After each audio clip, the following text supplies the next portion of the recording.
नमस्कार। ओम श्री परमात्मे नमः। द्रव्य यज्ञास्तपो यज्ञा योग यज्ञास्तथा परे स्वाध्याय ज्ञान यज्ञाश्च यतः संशित व्रताः। इस श्लोक में पुरुषोत्तम भगवान श्री कृष्ण कुछ अन्य प्रकार के यज्ञों का उल्लेख करते हैं। वे कहते हैं कि कुछ लोग यज्ञ के रूप में अपनी संपत्ति को अर्पित करते हैं, कुछ लोग यज्ञ के रूप में कठोर तप करते हैं, कुछ अन्य लोग यज्ञ के रूप में वैदिक ग्रंथों का अध्ययन करके स्वयं के ज्ञान को पोषित करते हैं, जबकि कुछ लोग कठोर प्रतिज्ञाएं करके यज्ञ करते हैं।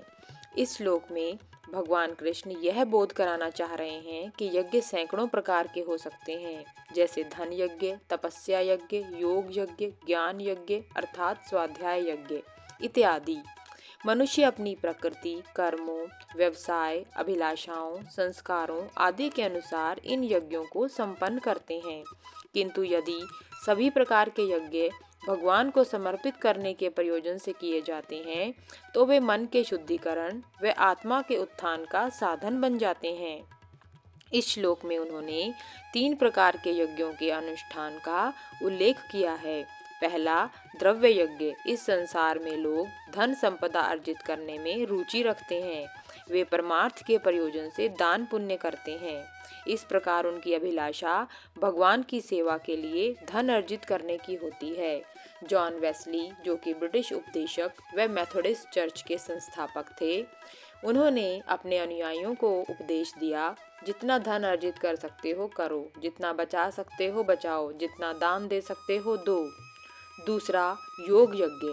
भारतीय योग दर्शन 6 विद्वानों द्वारा रचित 6 शास्त्रों में से एक है।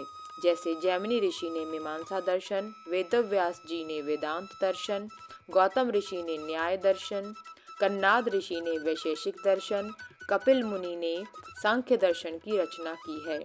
योग दर्शन में पतंजलि ने आध्यात्मिक उन्नति के लिए योग के 8 अंगों का वर्णन किया है, जिसे अष्टांग योग कहा जाता है।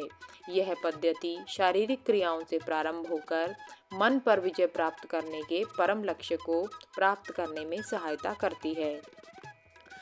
इस श्लोक में भगवान कृष्ण ने तीसरे जिस यज्ञ का उल्लेख किया है वह है ज्ञान यज्ञ।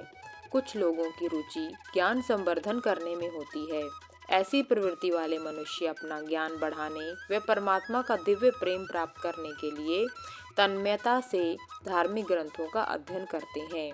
सा विद्या तन्मतिर्यया, श्रीमद् भागवत में ऐसा कहा गया है। अर्थात वास्तविक ज्ञान वही है जो भगवान की भक्ति की प्राप्ति में हमारी सहायता करता है। इस प्रकार अध्ययनशील साधक जब ज्ञान में संलग्न रहते हैं तो वे ज्ञान से पोषित होकर भक्ति रस में सराबोर होकर भगवान के प्रेम पूर्ण मिलन की ओर अग्रसर होते हैं। ओम नमो भगवते वासुदेवाय नमः। धन्यवाद।